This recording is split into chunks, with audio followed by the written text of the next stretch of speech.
feel now we're getting to the moment of truth? Is any butterflies in the stomach or? Well, the butterflies are a little bit gone already. You know, if it would be right after the match, is a different feeling. I had a little bit of time, you know, to settle and realize what I have done. But definitely really proud of what I achieved today. What were you thinking after the first set? What was I thinking? What were you thinking? Oh, we haven't turned this around. Well, I felt like towards the end of the first set, I was kind of getting a little bit better, you know, trying to find the momentum and getting more and more comfortable in the match. So even though I lost the first set, I felt like, you know, it was close. I had few opportunities, I missed them, but once it's finished, I kind of thought that, you know, I have to turn around and start from zero. So like it's a new match. Were you watching the match? No, I wasn't watching. So maybe Serena is winning. Could you talk about the match? Well, yeah, she almost won, so definitely, you know, toughest opponent there is in the draw, and being the final, it makes it even more difficult. So definitely going to be a tough one. Why is she so difficult for you?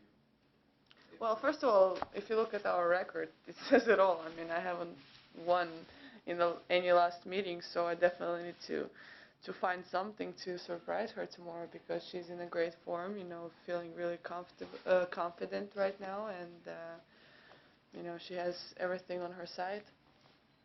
Victoria, do you go out on court with confidence against her? Because, you know, game to game, it seems like you should play her a lot closer than you have the last 2 years.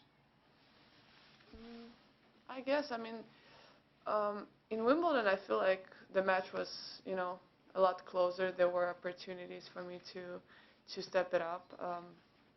But when I go to play against her, I don't think that I'm playing against Serena. I just try to go the same way, try to focus more on myself. But you definitely know that it's going to be, you know, a big adversity there on the court against you. So you have to be prepared to make sure you want to dig deep, you know, and accept the challenge. What will you have to do well, do you think?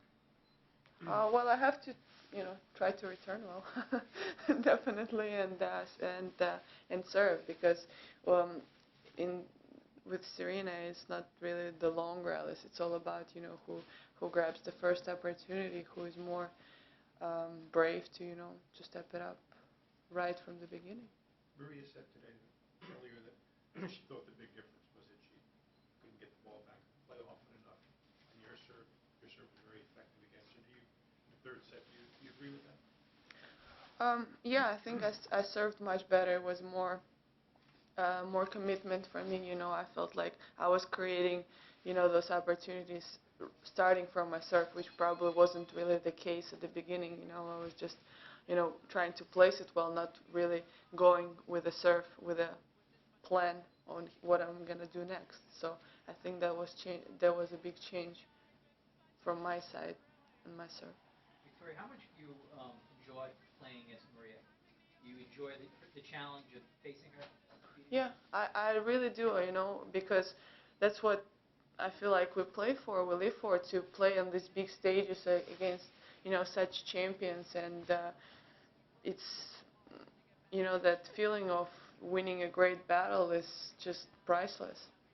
Is there a psychological factor tomorrow that you're going to have to shut the crowd out, because it is the U.S. Open, you know, the decrepit state of American tennis? I assume the crowd will be cheering her on as like the lone face of American tennis at this point. Is that something that you kind of put the earplugs in and just do what you have to do tomorrow? Well, I will not really use earplugs, but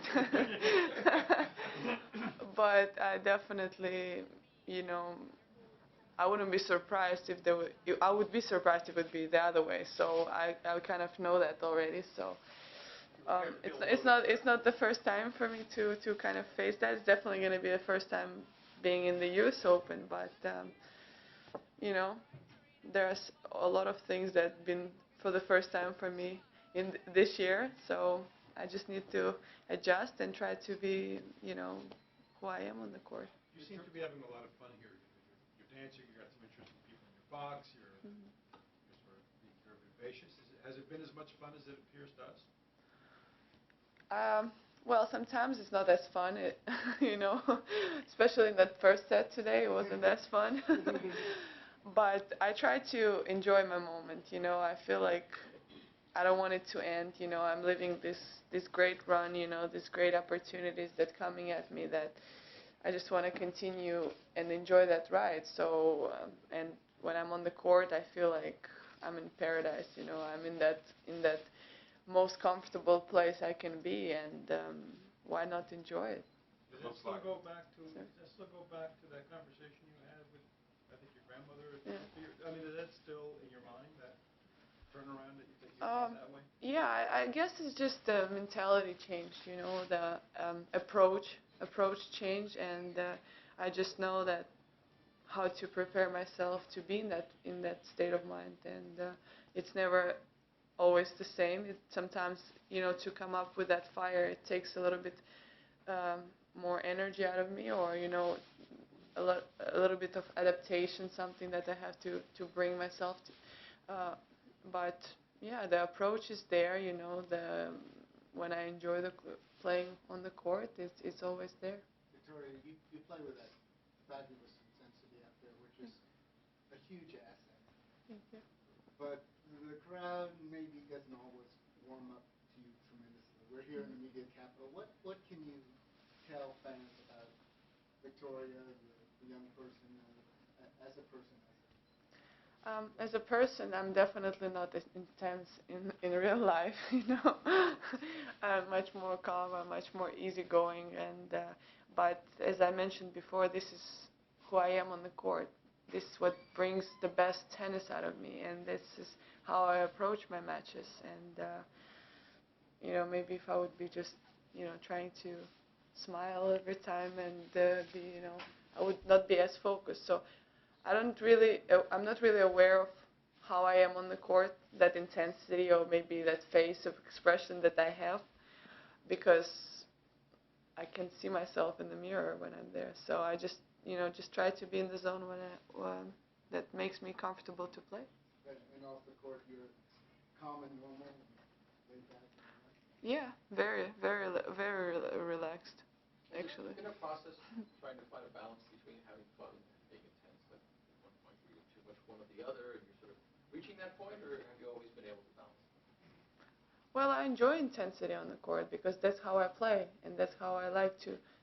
That's the zone I like to be in. You know, that makes me feel good. That makes me play my best tennis. So I do enjoy intensity on the court because I'm a player who gives 100% on every moment on the court. Was the feeling different after this match point compared to Australia and the semifinal? Can you compare reaching your first final in Melbourne and Nami? Definitely different, you know, and every time you don't really know what to do, you know, how it's going to come up. It's just so natural that brings out those emotions, those feelings that you don't know. It's something, it comes from somewhere so deep inside of you that you don't know what to expect from yourself. Did you watch the Stoza final last year when she was in a similar position to you, a massive underdog against Serena, and she managed to produce her best tennis and get Serena off her game? Did you watch that match? I watched very little. Actually think only I watched the highlights, and yeah, but she definitely showed some incredible tennis, you know, and showed so much heart, and but it has nothing really to do with me because she's a different player. My match tomorrow will depend on me and my opponent, not what happened a year ago, two different players. Do you go back through the archives, though, and look at any video footage of yourself against Serena in the next 24 hours? Well, I don't want to be depressed if I look at I mean, why? There is no really something that you can look at.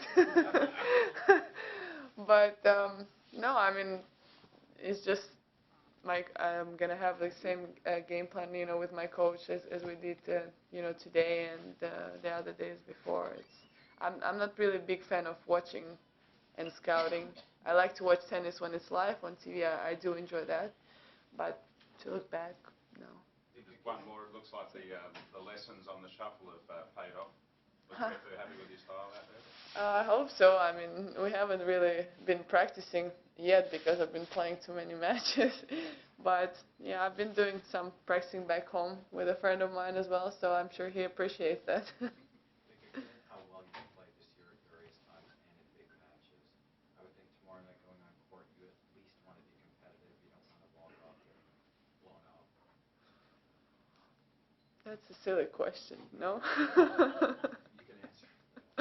I can answer it for sure, but I think you know the answer better than me. Of course, yeah, I'm not going to go on court and think, oh, I wish I can win more games than I won the last time, right? And I'm going always to win a match, and try to do the best as I can, and the result will depend on how well I play or how well my opponent also plays. It's also kind of, 50-50. So definitely going with the mentality, to win. There's no other way. When you have such a record against a player, and someone like Serena, do you have to avoid the temptation of saying, I've got to change something, and say, I've got to just be who I am, do what I do, and trust that? I mean, is it difficult to not fall into the idea of, I've got to do something different? Well, I gotta do something different, to be honest, because the other times didn't really work for me. So definitely have to, try to make sure that I'm the one who kind of dictates the play and try to control the match as much as possible. Victoria, could you go back to the grandmother issue and talk about her a little bit? Is she still working hard, or? No, she's chilling now. No, she's actually enjoying, her life a lot, and we have this house outside our city that she, spends a lot of time on the, in the nature, and she looks so much younger now than I've seen her, and actually I came to my brother's wedding, and my grandma was, with this beautiful dress with the makeup on, and I was like, wow. Is that my grandmother, or is some really hot-looking lady here? So if she were hot and living a good life, maybe her advice before might not have had the impact that it did? I'm sure it would be. She's such a positive person. It doesn't really matter of how she lives. It's just the spirit that she has and the heart that she has. It's just, something that nobody will ever take away. And can you tell us her name? Nina. Victoria, the other day you talked about the importance of your coach, Sam. Now, could you talk a little bit Sorry, about what? about your coach? Coach, yeah. And now, could you talk about the manager? How important for you to have a manager who knows about tennis well and very close to you? My team around me is very close people to me. We don't treat each other as the people who work only. We are more like a family that have, a goal to reach same way. So we're all really close. We go through good times and bad times together, and I feel like it's important to have the people who understand you, who wants the best for you around you, because honestly, I spend so much more time with them than with my family. So, that mental health, that closeness that we have, it definitely helps to know that when I go on the court, I have a couple of people behind me supporting me no matter what. Final question? Victoria, you talked about your grandmother a lot, but how much do you talk to your parents about career, and how much is it just, kind of personal? How are you doing? That type of thing. Oh, you mean my matches, or like just? Yeah, just how you're like after a big win or after a big loss. Do you go to mom or dad or whatever?